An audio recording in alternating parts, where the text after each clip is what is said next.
note, I'll turn it over to Pam to just give a little intro. We have a couple of lovely guest speakers tonight. Oh, okay, thank you, Robin. I want to introduce, I think Dr. Erin Miscioscia is on the call. She's one of the veterinarians that had agreed to speak with us, and the other is Dr. Jennifer Repac. And both of these individuals are specialists in integrative and mobility medicine at the University of Florida. They've helped me out personally with Rhett so that he can still enjoy himself and do all the athletic things that I like to do with him. So they want to define their service. And then the intent of tonight's introduction is to, after they tell you a little bit about their service, to gather a list of topics that we might like to hear more about. And then they're going to come visit us again in October. So tonight will be probably, fairly brief, but just after we listen, I know I have one idea of what I would like to hear more about myself, but hopefully other members will join in too. So with that, I'd just like to introduce Jennifer Repac, and I think is Dr. Miscioscia on the call? Yes. I didn't see it. Okay, well, welcome, and thank you both. Thank you both for your time. So I will now mute myself.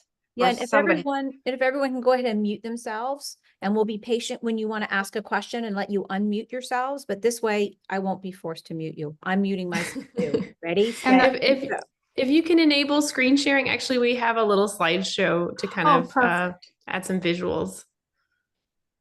And I did type your names in the chat so that people can get familiar with their names as well.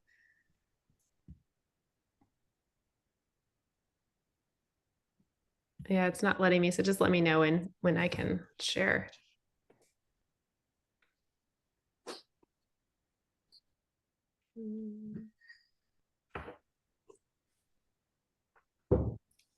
Cindy, do you know how to share this? Let them share the screen? It's usually a setting that the host is able to change. And if not, that's okay. She's muted, but I think she's working on it.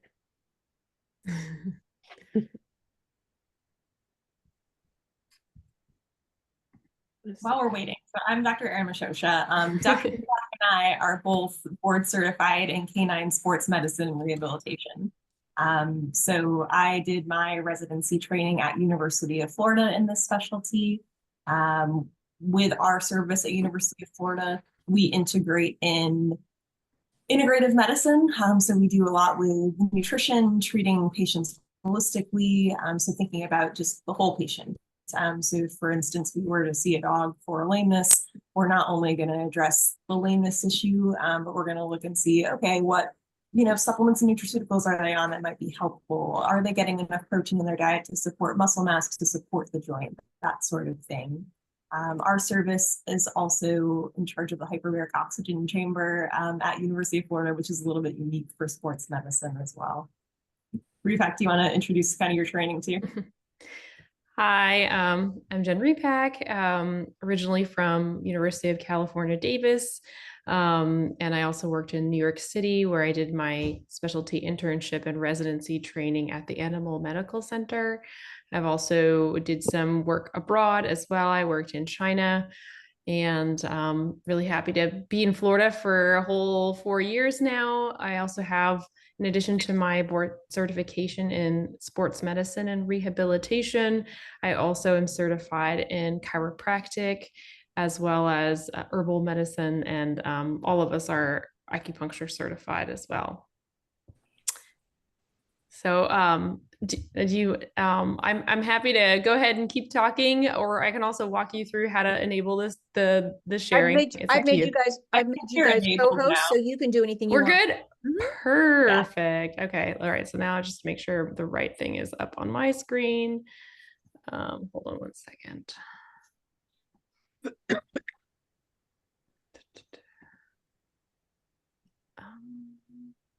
we go.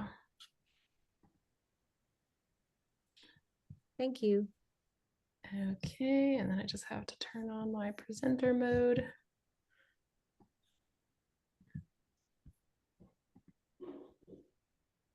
How does that look for you all? Good? Great. Okay, awesome. So just a really quick rundown. Pictures are always better than lots of talking. So this is both of us. You can see our names. I know we both have kind of unusual last names, so it's good to see them writing. Sometimes we call Miscioscia Shosh for short. And we are the newest college. Our specialty college is the newest college. It's the American College of Veterinary Sports Medicine and Rehabilitation. So we've actually our specialty is only about 10 years old. So pretty much brand new, and a lot of veterinarians don't even know that we are around. So we're very happy to toot our own horns when able to. And so I know most of the time when people hear American College of Sports Medicine and Rehabilitation, their automatic thoughts are these dogs. Don't see many of those in Florida. Or these also becoming more and more rare over time with their racing greyhounds as becoming a rarity with legal restrictions. More and more we are seeing some agility dogs. And we're hoping to capture also more of the kind of sporting dogs as well. We also see probably the majority of our patients are more on the geriatric side and companion animal side. And we also see some working dogs and protection dogs, as well as service dogs as well. So when I explain to others what we do, what does our specialty actually mean? I describe it as that we do mobility medicine for small animals. So we do see some cats too, but they're just not as common as the dogs. And we do also help with the zoo med department too with some of their animals occasionally. So where are we located? Of course, we're at University of Florida in Gainesville. But we also have a satellite location in the World Equestrian Center, just started up earlier this year in Ocala. So on Fridays, one of us is down there seeing cases and doing treatments as well.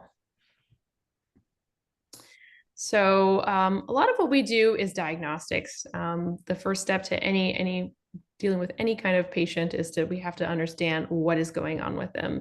And so our most powerful skill, even though we have a lot of fancy equipment, is the quality of our examination. Every single one of our patients gets a general physical as well as an orthopedic, neurologic, and rehabilitation and conditioning exam.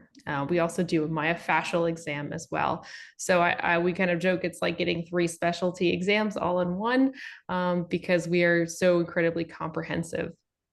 And so our hands are really the most helpful tool because those kind of help pinpoint where do we need to look next? What do we need to do to help our patients? And so sometimes we'll also use gait analysis. So this is a pressure sensing walkway where this pad can measure the amount of weight in each foot over time. And so that can tell us a number of or quantify the amount of lameness an animal has, and we can use that as a way to see how they improve over time.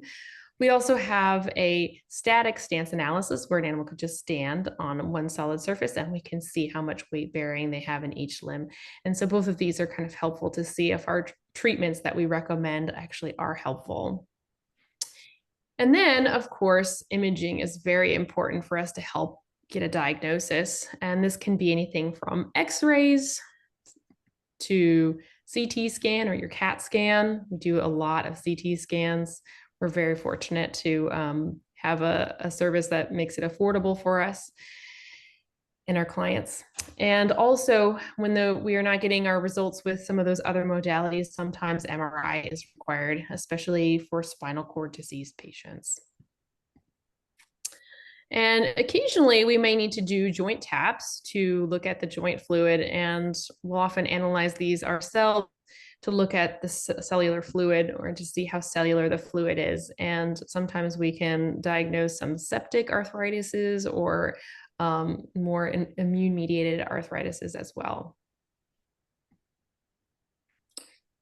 So going on to therapies, we have so many things that we can offer, and sometimes can seem overwhelming. So starting from exercise therapy, that is really the foundation of what we offer. And this can include for conditioning for sport or work, acupuncture, chiropractic and manual therapy, assistive devices, which include braces for sporting injuries, modalities, and we'll talk about these quickly, but laser therapy, electrical stimulation, ultrasound as therapy, shockwave therapy, hyperbaric oxygen therapy, as well as regenerative medicine, which are like in the form of joint injections typically. And as Dr. Miscioscia mentioned, we also do nutritional counseling and supplement plans.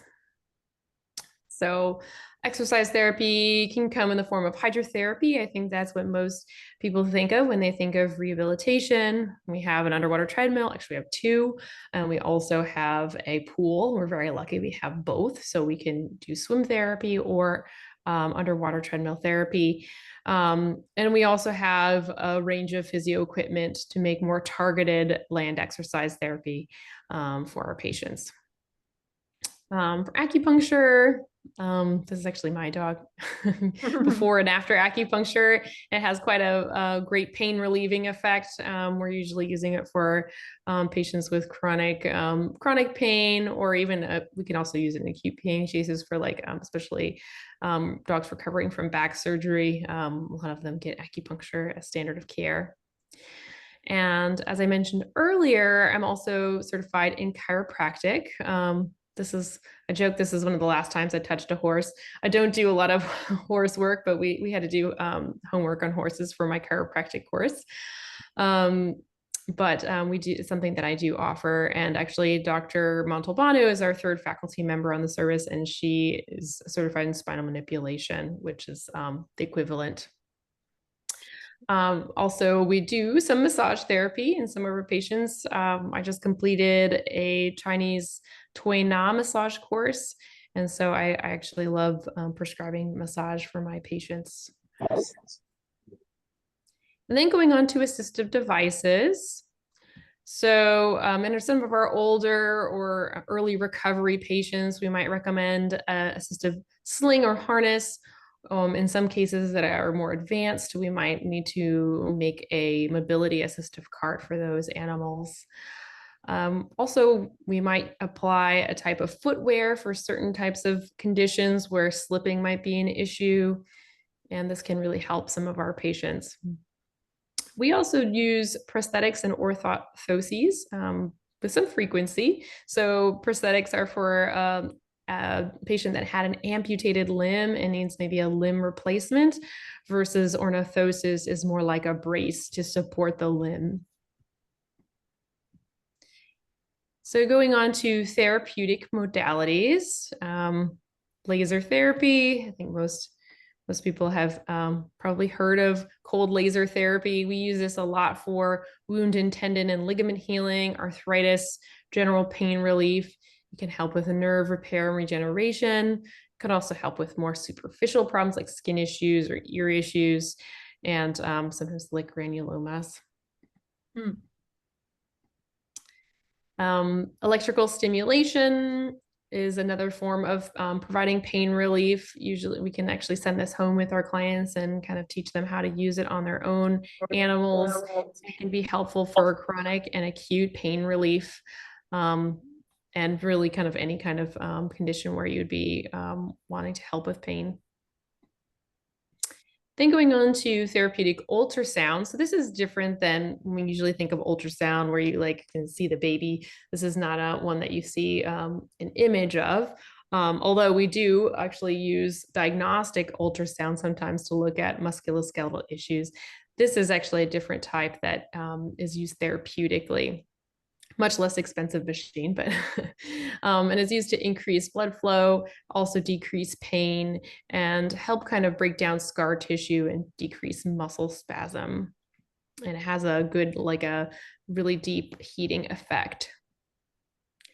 We also do shockwave therapy, which is a type of a way of using sound waves, but a much more intense level of sound waves to help stimulate bone, tendon, and wound healing.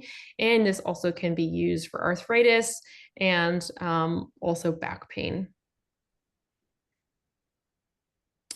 And as we mentioned earlier, we are lucky to have a hyperbaric oxygen therapy unit. So what is hyperbaric oxygen therapy? It's a high concentration of oxygen into a chamber, essentially at 2 times atmospheric pressure. And this could be used for a lot of different things. We most commonly use it for spinal cord injuries. So we're trying to increase the amount of oxygen into the tissues to stimulate healing. So this could be helpful for also wound healing, antimicrobial therapy, or carbon monoxide poisoning, snake bites, post-operative swelling. There are many applications. And then moving on to regenerative medicine, which essentially most of the time is through joint injection.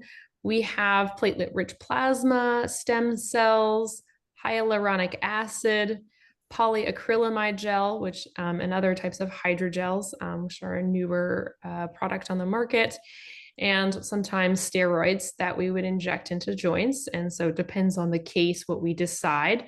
But generally, we're doing this for patients with arthritis, and we're trying to decrease inflammation and pain and delay the progression of arthritis and stimulate healing. Sometimes we'll also inject PRP into tendon injuries as well to stimulate healing.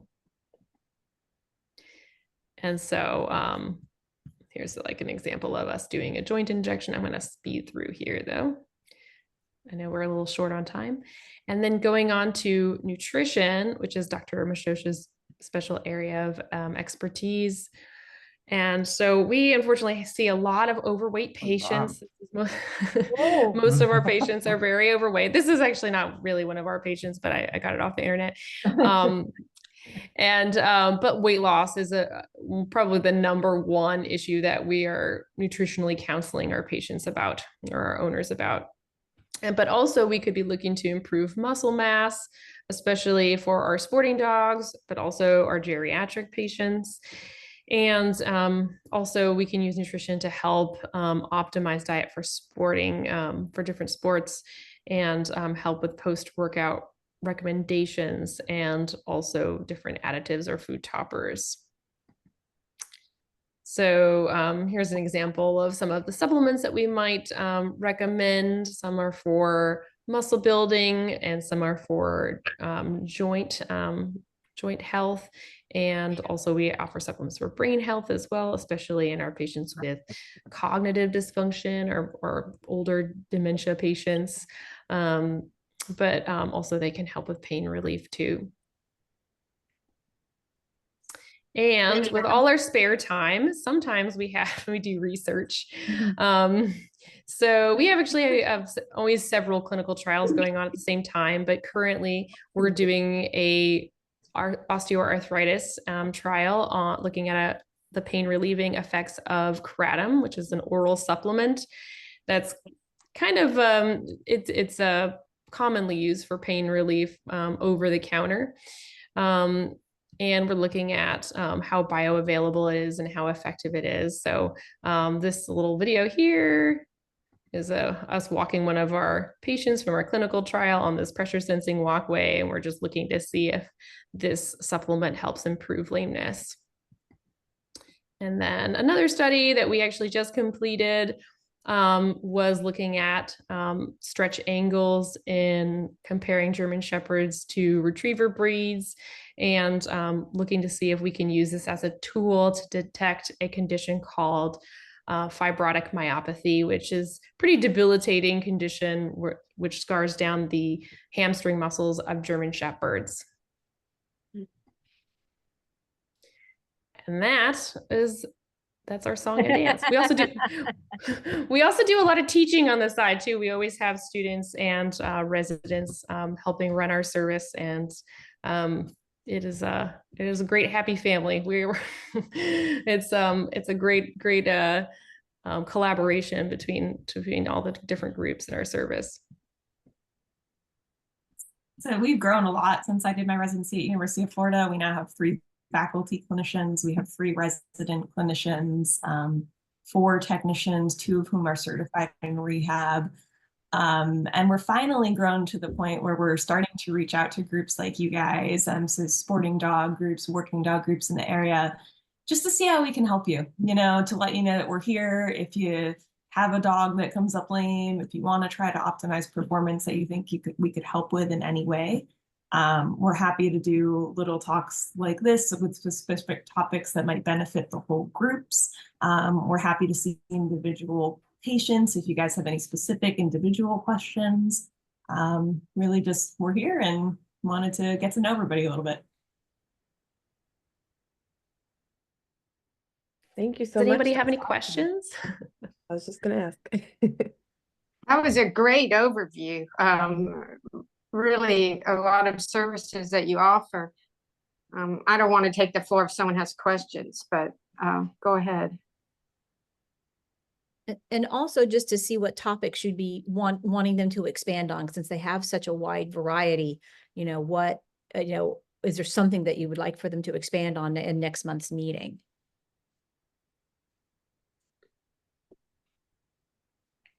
I'll go ahead with one suggestion, which I think I already emailed, but there's always seems like there are new supplements or changes in what supplements are recommended, or even pain medications that come out. And I would really like to know, get an update on that, like what you recommend, because we all hear things or are told things, and you would be a very good source. I've been helpful with what was recommended exactly for my dog in terms of supplements like the collagens and things like that. So I would like to hear more about that if possible. I would like a little bit more on nutrition. There's always Yeah. so many different opinions on what the best way to feed our dogs is.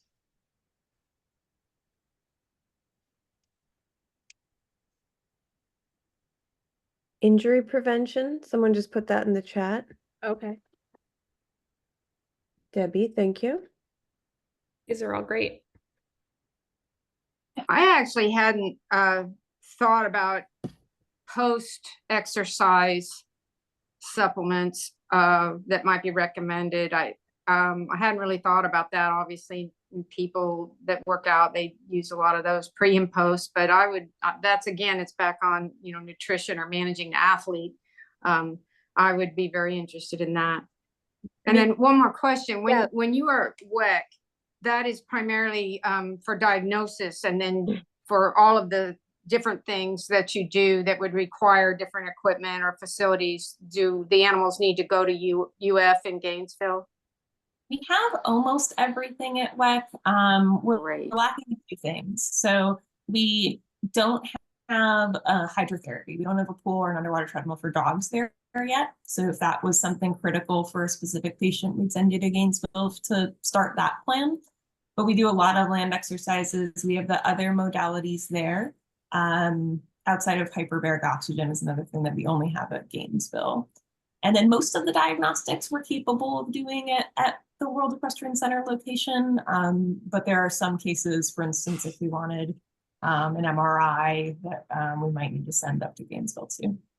That's great. So if you had a recurrent appointment for rehab or for some particular treatment, WEC could be possibly the place that we could go. Thank you. It's been nice to have that option a little bit closer to people, both in Ocala and even as far as the villages, or some people can come from the Gulf Coast over to that location. Do you have any anything for very young puppies by way of exercises? What's the best way to exercise them? What are the best exercises? So I'd be interested in that. Yeah, I think I'm kind of getting a couple themes from you guys. So one kind of circling around nutrition, supplements, maybe pain medications, and the other being more conditioning, prevention, like early conditioning or like injury prevention, that type of thing. So maybe we could work on choosing like 2 upcoming dates to talk about each one of those topics. Does that sound good? Is there anything else that I missed that someone? That'd be awesome. I think the injury prevention would really be great. Like if you're about to run your agility, test, or you're getting ready to run your hunt test, you know, what should we be doing to properly warm up our dogs? Yeah. And I have a question for possible future, talk. What exercises can we do with our dogs to keep muscle mass in our hips as they get older? That's Yeah, maybe something they could bring up later on. such a common area for our retriever breeds to have issues later on. Absolutely. Yeah, adding to that, as something like what are some swimming practices that would help keep the muscle there as well? Because I mean, a lot of us have pools that could help, do that at home too. Thanks, Jenny. Good. We may need you back for more than just one more time. We're happy to help. Like I said, we have a team of 6 veterinarians at this point, so we can, pair off and do a few for you guys. It's not a problem. One more thing I'll throw out there, maybe some thought giving to injuries that maybe might have to go to surgery, but ways to avoid surgery by rehab. What type of injuries might be amenable to that type of treatment if you wanted to try everything, before having surgery for, cruciate injuries, or there's a number of different things. What types of activities are most of your dogs doing? I would say that. people do field training with their dogs, so swimming and running through brush and things like that. I think we also have kind of a lot of people that do dock diving, whether they do it regularly or just, occasionally a few times a year at our events. That's something that a lot of people enjoy, and their dogs, are already used to swimming at home and things like that. What else? Anyone else have ideas? We don't have Agility. We do have some Agility. agility, yeah. So jumps Great. and fast turns and Confirmation. things Yeah, like that. jumps, turns. We have a few that do fast cat. Yeah. Yeah, that too. Good. Awesome. Pretty much everything. And docs, before we let you go though, I'm not trying to end it, but I want to make sure that if we can't wait a month to talk to you, how would we get in touch with you to make an appointment? For individuals, right? Yeah. Right. If an individual wants to come to you and go, okay, I'm sold. I know my dog needs to see them now. What would they do? You can just call the main hospital. So the hospital number for the UF Small Animal Hospital at Gainesville, or the Small Animal Hospital at the World Equestrian Center, and just set up an evaluation. I will also write our service email address in the chat for you guys. So you can reach out to us that way as well. Oh, and also someone mentioned barn hunt. Thank you. I'm writing all this down frantically. Yeah. Barn hunt. And I will say that our service, we're generally pretty available. I know sometimes universities book out weeks and weeks in advance. We're pretty available, like usually can get in a week or two. Great. Good. Or even sometimes it's even within the week. Yeah. I don't know if you caught the other topic posted about the aging dog and conditioning. Somebody else had a similar suggestion. That's a good one. Yeah, very good one. Yeah. Maybe we could get their contact info and you'd put it out in an email to the club. Yeah, that's why I'm asking now. Okay, Yeah. thanks. Yes, thank you. And you make your WEC appointments by calling the main hospital in Gainesville, correct? It's actually the WEC Small Animal Hospital that you would call for that one. And I can put those numbers in the Okay, I perfect. just added our service email, which is for either location, but I'll add the phone numbers for both. Yeah, so for better or worse, they operate pretty separately. So your records are not going to be automatically in both locations. Yeah.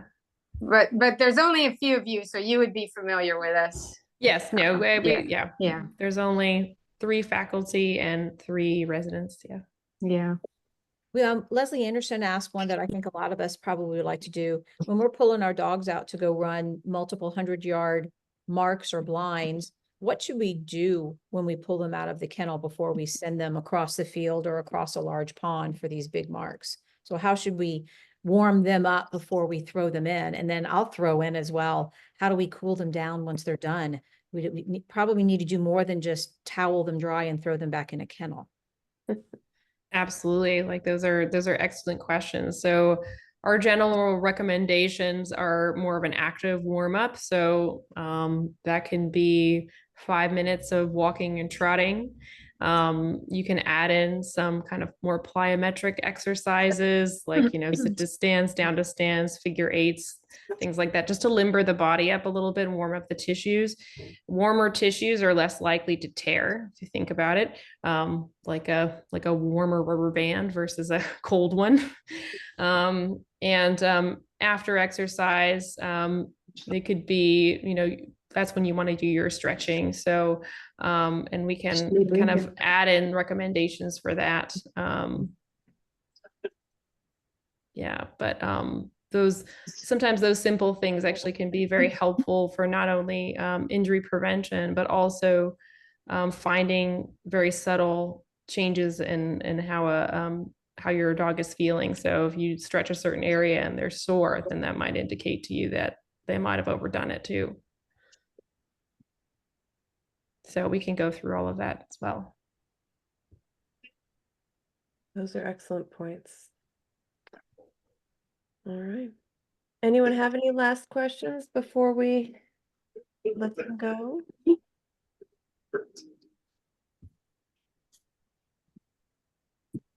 I wrote down all that contact info there, so we can definitely send that out to the club just in case anyone needs to contact you guys.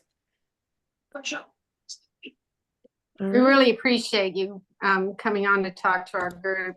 Thank you very much, and we look forward to the next time. Thank you. So nice to meet you. Thank you, so ladies. much. Thank you.